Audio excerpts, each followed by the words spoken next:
My parents told me I can't come to our annual family reunion anymore because I use a wheelchair now.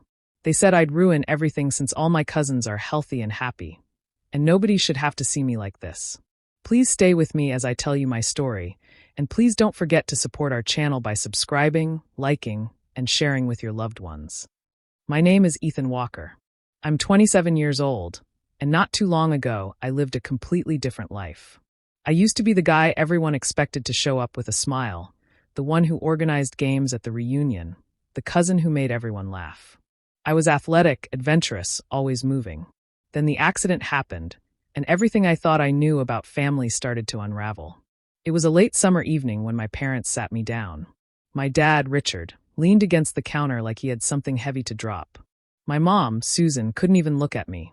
She stared at her hands instead, like they'd tell her what to say. Dad finally cleared his throat. "Ethan, about the reunion this year." His voice trailed off before he added, "We don't think it's a good idea for you to come." I thought I'd misheard him. "What do you mean?" "It's the reunion. I've gone every year of my life." Mom finally spoke, but her words felt like ice. "You've been through so much, honey. People, they don't need to see you like this. It would change the whole mood. Everyone comes to celebrate, not to feel sad." I just stared at them. "So, because I'm in a wheelchair now, I'm not welcome?" My voice cracked, but I forced the words out. Dad didn't deny it. He said, "It's better for everyone this way. Your cousins are young, they're full of life. We don't want to bring the energy down. Bring the energy down." That's what I was to them now. A burden. A shadow they didn't want to cast across their perfect family photos. The betrayal burned in my chest. These weren't strangers passing judgment on me. These weren't co-workers or people at the gym. These were my parents, the two people who were supposed to love me without conditions. I wanted to scream at them, but all I managed to say was, "So you're embarrassed of me." The silence that followed was all the confirmation I needed. Mom pressed her lips together. Dad looked away. Neither of them rushed to deny it. That night I wheeled myself into my room and shut the door, my mind racing. I kept hearing their voices over and over, every word sharper than the last. "It'll ruin the mood.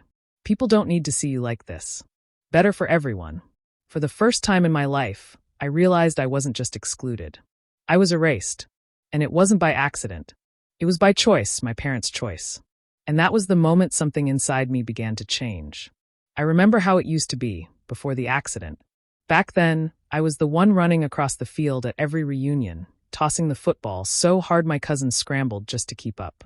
Jake would always beg to be on my team because he knew I played to win. Emily liked to call me Coach Ethan, even though she was only 2 years younger than me. Tyler and Megan followed us everywhere, laughing when I made up silly rules to keep the games exciting. I loved seeing everyone join in, no matter how old or young. I didn't just play, I organized. I set up tug-of-war ropes, scavenger hunts, and races down the hill. The family expected me to bring the energy, and I never let them down. The reunions weren't just gatherings, they were stages where I shined. Aunts and uncles clapped me on the back, telling me how strong and full of life I was. My parents used to beam when people praised me. "That's our son," Dad would say, his chest puffed out. Mom would laugh and mention how I never seemed to sit still. Everyone knew me as the cousin who made things happen. I thought that bond would last forever. But everything shifted after the accident. One moment I was the center of the circle, the one everyone looked to, and the next I was on the outside, watching life move on without me. I still saw Jake, Emily, Tyler, and Megan from time to time. They tried to keep things normal, asking if I wanted to hang out or play card games when they visited. But I could feel the difference. Where there used to be cheers when I showed up, now there was hesitation. Conversations trailed off when I rolled into the room. Smiles turned polite, careful, like I had become fragile glass no one wanted to break. The hardest part wasn't my cousins. It was my parents. They went from bragging about me to barely mentioning my name. Neighbors came by, asking how I was, and I'd hear my mom change the subject. If someone asked directly, she'd paste on a tight smile and say, "He's managing." Dad stopped inviting friends over, but when he did, he would steer them away from me. I caught him once, lowering his voice and saying, "We don't want to talk about that right now." That stung worse than any injury. I began to feel like I wasn't their son anymore, just some uncomfortable reminder they wanted hidden. It wasn't about my cousins or the neighbors. It was about me no longer fitting the image they wanted to show the world. What I once believed was unshakable family pride had twisted into shame. I wasn't Ethan, the athlete, the leader, the cousin everyone admired. I was Ethan, the quiet shadow in the corner, the one erased from stories, as though my part in the family had ended the day my legs stopped working. I tried one more time. A week before the reunion, I wheeled myself into the kitchen where my parents sat with coffee and their list of plans. I told them I wanted to go. I explained I could manage, that I didn't need special treatment. I had my chair, I knew the lodge well, and I just wanted to be part of the family. My voice shook, but I kept it steady enough to show I meant it. Dad looked up first. His face didn't soften, not even for a second. "Ethan," he said flatly, "you'll bring the mood down." The words sank into me before I could answer. Mom didn't leave space for me to recover. She folded her hands on the table and added, "We don't want pity looks from everyone. It's better if you sit this out." I stared at them, stunned. They weren't hiding it anymore. This wasn't about comfort or logistics. It was about how they thought I would look in the middle of their perfect weekend. I wanted to believe they were just being protective, but there was no kindness in their voices. They were planning a show, and I didn't fit the script. "Do you hear yourselves?" I asked quietly. My throat felt tight, but I needed to say it. "You're shutting me out because you don't like how I'll make you look." Neither of them denied it. Dad leaned back, frowning, as if I was being unreasonable. Mom pressed her lips together, avoiding my eyes like she always did when the truth got too close. They left me in silence, a silence louder than anything they could have said. I felt the rejection in every part of me. These were the people who raised me, who used to cheer the loudest when I scored touchdowns at the reunion games, the ones who used to call me their pride. Now they couldn't even stand the thought of me being in the same group photo as everyone else. That night I sat in my room, staring at the framed pictures of past reunions. I was there in every shot, smiling with my cousins, leading the fun, at the center of it all. Now my parents were telling me those memories didn't matter anymore. In their eyes, the accident had erased me. I finally understood what this was. It wasn't about ramps or space or whether I could handle the trip. It wasn't about my wheelchair at all. It was about them, about Richard and Susan Walker, who cared more about smiling family portraits than about the sun sitting right in front of them. The betrayal cut deep, but beneath the pain, something else stirred. A realization. If they wanted to protect their image more than their child, then the image itself was fragile. And fragile things I knew could break. The reunion went on without me. I stayed home, the house quiet except for the sound of my phone buzzing with notifications. Out of habit, I opened the posts. There they were, the Walkers, my family, standing in front of the rented lodge in matching navy shirts with the word "together" printed across the front. Smiles stretched across their faces, arms thrown around each other like nothing in the world could ever break them. The caption my mother wrote stung the most. "Family means everything. Nothing stronger than us." I scrolled through the comments, each one praising the beautiful family and perfect memories. Perfect. That was the word they were chasing. But as picture after picture passed across my screen, I searched for myself out of instinct. Of course, I wasn't there. Not a single mention. No one asked where I was. It was like I had never existed. I lingered on a group shot of my cousins. Jake stood in the middle with a football tucked under his arm. Emily leaned against him, grinning wide. Tyler and Megan posed on either side, hands up in goofy victory signs. I remembered when I was the one holding that ball, when Emily was cheering beside me, when Tyler and Megan followed me like shadows waiting for the next game I dreamed up. I could almost hear the laughter, the way the whole family used to crowd around me when I called for a race or challenge. That spot, the center of everything, was mine once. Now it was empty. My chest tightened as I swiped to the next post. A video of my dad grilling while uncles joked beside him. My mom's voice could be heard behind the camera, laughing, calling it the best reunion yet. The best. And I wasn't even invited. I was shut out, hidden away so their perfect little show could go on without a blemish. The more I looked, the hotter my blood burned. They hadn't just excluded me, they had erased me. My parents, the same people who claimed to care, were now presenting a spotless picture to the world, a family without flaws, a family that no longer had room for a son in a wheelchair. The lie was plastered across every image, and everyone seemed to believe it. I locked my phone screen and sat in silence. Their mask was flawless to strangers, maybe even to most of the relatives smiling in those pictures. But I knew the truth, and that truth ate at me. I wasn't going to let them sweep me aside and call it love. If they wanted to hide me to protect their image, then I would shatter that image piece by piece. My parents thought they had written me out of the story. They forgot I still had a voice, and I would make sure they heard it. I stayed up late, the apartment silent except for the low hum of my laptop. For weeks, I'd been digging through old messages, emails, and voicemails, searching for the parts of my life my parents had carefully hidden from me. At first, it was just curiosity. What had I missed? But as I uncovered their words, the casual cruelty in each message, I realized it wasn't just words. It was a deliberate erasure of me, a life rewritten without my consent. I stared at Richard's old loan documents, the numbers almost mocking me. Thousands of dollars taken from my college fund, spent on vacations, repairs, and indulgences never repaid. I traced the lines with my finger again and again, feeling the weight of their betrayal grow heavier than the accident that had left me in this chair. Susan's texts stung in a different way, mocking relatives, gossiping behind closed doors, so sure of her secrets that she didn't even hide them properly. I had lived on a stage my parents controlled, and I hadn't even known I was performing. I knew I couldn't face this alone. Emily became my anchor. My fingers hovered over my phone before I messaged her. "I need your help. Please read this." Her reply came almost instantly. "I've always known. Tell me what to do." Relief coursed through me. Together, we started planning, quietly and carefully. We knew it had to be precise, a surgical strike, not a tantrum. I spent hours organizing every piece of evidence. Screenshots, scanned documents, voice recordings, financial records. Everything had to be clear, undeniable. I saved it all to a single USB drive, unassuming but packed with proof. I rehearsed in my mind how I'd enter the reunion, how Emily and I would sit back and let the evidence do the talking, letting silence and the undeniable truth unravel their carefully built image. We went over every detail.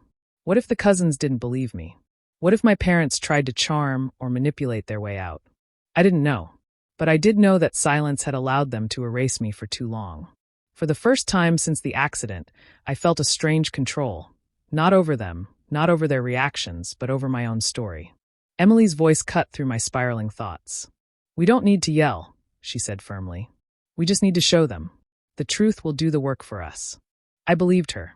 I finally felt a pulse of anticipation, steady and electric, replacing months of doubt and anger. This wasn't about hurting them. This was about taking back my voice, reclaiming my story. And when the time came, I would. I spent the next few days in near silence, letting the plan settle in my mind like a storm just before it breaks. I knew I couldn't just show up and reveal everything blindly. I had to plant doubt, let the cracks appear slowly so the foundation of their perfect image would start to tremble before I struck. I started small. Anonymous texts to cousins, subtle enough to seem accidental. "Not everything is as perfect as it seems," one read. Another, sent carefully through a burner email. "Some secrets don't stay buried forever." I watched my phone obsessively, waiting for even the slightest ripple. A notification here, a worried reply there. It was enough to know the idea had lodged itself in someone's mind. Emily helped me in ways I couldn't do alone. She knew the layout of the lodge, the timing of speeches, who would sit where. She whispered strategies over our calls. Who to approach quietly, when to stay in the background, and when to act. I listened, absorbing every detail, imagining the unfolding scene over and over, each iteration more precise than the last. I also compiled the evidence into a single, organized presentation. Every document, every screenshot, every recording carefully labeled and arranged. The USB drive felt heavier than it should have, carrying the weight of years of hidden truths. I imagined sliding it into a laptop, hitting play, and watching jaws drop around the room. I shivered, not with fear, but with anticipation. I practiced the calmness I would need. No shouting, no desperation, just presence and proof. I imagined the subtle reactions, the shift in posture, the quick exchange of glances, the guilty flush rising on faces that had pretended for years that nothing was wrong. I could feel it even now, the tension in the air before the storm, the quiet awareness that the truth is approaching. Each evening, I repeated the ritual. Checking my phone, confirming Emily's updates, reviewing the files one last time. I imagined conversations that might erupt, voices rising, the room splitting into factions of disbelief and shock. I tried to anticipate every defense, every excuse, every attempt at manipulation. Nothing could stop the weight of what I had collected. The proof was undeniable. By the time the reunion was hours away, I was ready. I had spent weeks building momentum, planting seeds of suspicion, and aligning every element. I could feel a strange calm settle over me. The anticipation had shifted into resolve. I wasn't just a guest or a victim anymore. I was the one holding the map of their deception, the one who could unravel it in moments. As I wheeled myself to the door, Emily at my side, I reminded myself, this wasn't just about revenge. It was about reclaiming control, about making them see what they had spent a lifetime hiding.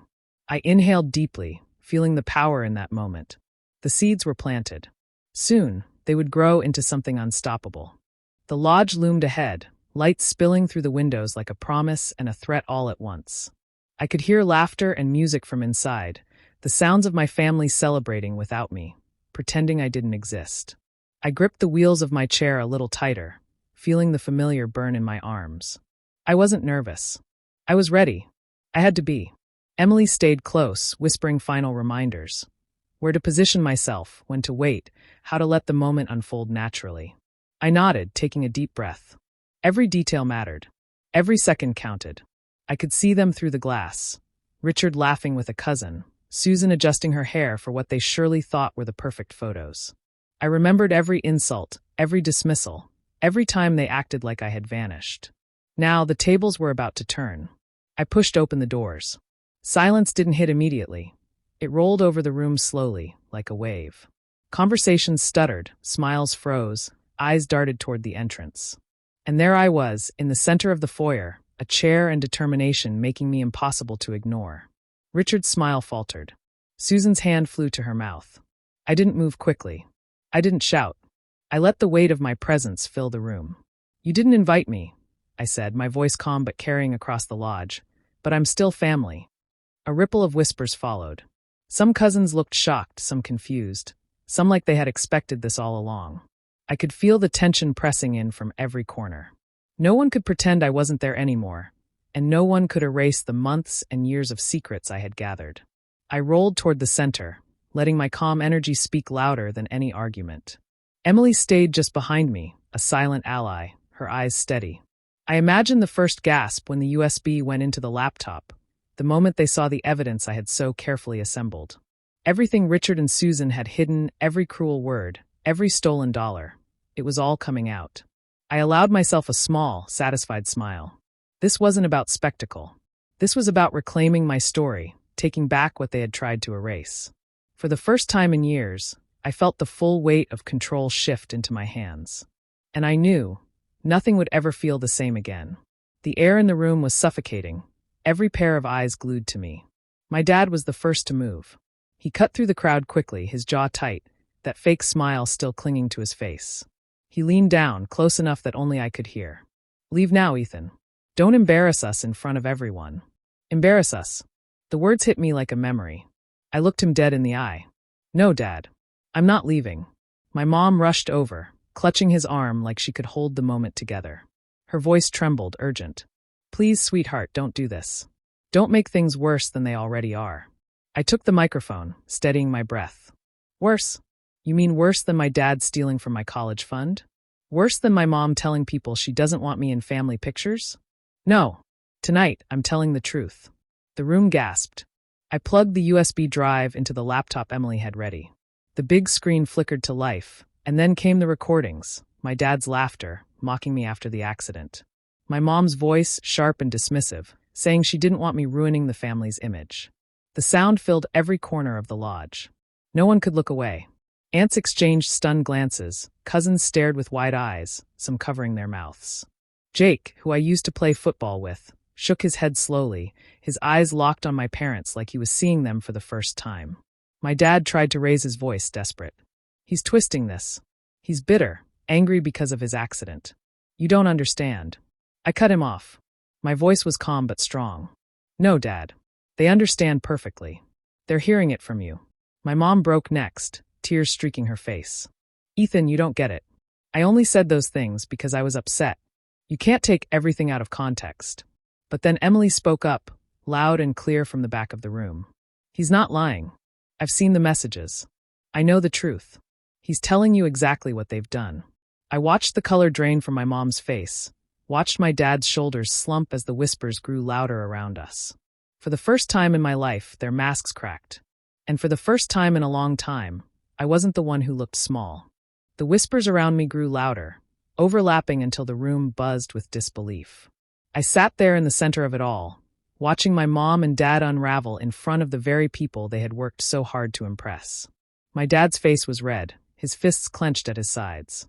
"This is ridiculous," he shouted, his voice cracking. "You've all known me for years. Do you really think I would steal from my own son?" But his voice didn't sound like authority anymore. It sounded like desperation. My mom tried to play the victim, wiping at her tears, her words trembling. "I love Ethan. I've always loved him. He's angry at us, and he's twisting everything. Please, you all know us better than this." But they didn't. Not anymore. Emily stepped forward, her eyes locked on them. "No, they don't know you. Not the way we do. You've hidden behind this fake version of yourselves for years. But I've seen the real you. And now everyone else has too." The room shifted. Aunts and uncles who used to sing my parents' praises avoided their gaze. Cousins who had once cheered for my dad's speeches now looked at him like a stranger.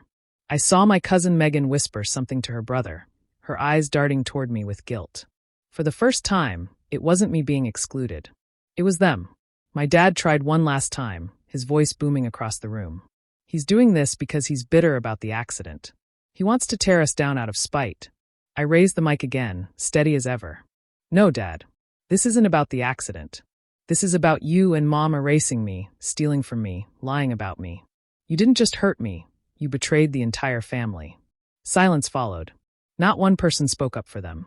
My mom's shoulders shook as she tried to hold back sobs, and my dad stood frozen, his chest rising and falling like he'd just run out of excuses. I felt a shift in the air. For years, they had controlled the story, making me feel small, weak, ashamed. But tonight, in front of everyone, their story collapsed. Their reputation, their power, their carefully built mask, it all shattered. And for the first time, I wasn't the outsider. They were. When the last recording ended, the room was silent. Not the kind of silence that feels empty, but the heavy kind, thick, unshakable, the silence that follows truth when it can't be denied. I sat there, breathing slowly, watching my mom and dad shrink beneath the weight of their own lies. For once, I wasn't the one who felt ashamed. Then something shifted. My cousin Jake came over first. He didn't say anything at first, just put a hand on my shoulder, the same way he used to before we'd run onto the football field as kids. His voice cracked when he finally spoke. "I'm sorry, Ethan. We should have seen it. We should have asked where you were all those years." Others followed, Emily, of course, standing tall by my side, but also Tyler, Megan, even some of my uncles. They hugged me, one after another, like I'd been gone for years, and they'd just realized how much they'd missed me. And maybe that's exactly what happened. Out of the corner of my eye, I saw my mom slumped in a chair, her makeup streaked with tears, her head down. My dad stood stiff, refusing to meet anyone's gaze. Nobody moved toward them. Nobody offered comfort. For the first time in my life, they weren't the center of attention. They were background noise. I knew revenge wasn't supposed to feel like this. I thought it would be explosive, like fire. But instead, it felt quiet, like a weight lifting. I didn't come here to destroy them. I came here to take my place back, to remind everyone, including myself, that I still mattered. As the night wore on, cousins promised to visit, to call, to not let distance and silence erase me again. Some of them apologized through tears. Others just held my hand. I let them, because this wasn't about punishment anymore. It was about beginning again, even if it meant leaving my mom and dad behind in the ruins of their own choices. When I finally rolled toward the doors, Emily walking beside me, I looked back one last time. My parents sat there, small, powerless, shadows of the people they pretended to be. And I realized something. They thought my wheelchair made me weak. But they were wrong. I was stronger than they ever imagined. Do you think I was right to walk away from my mom and dad, or should I have given them another chance? Let me know in the comments.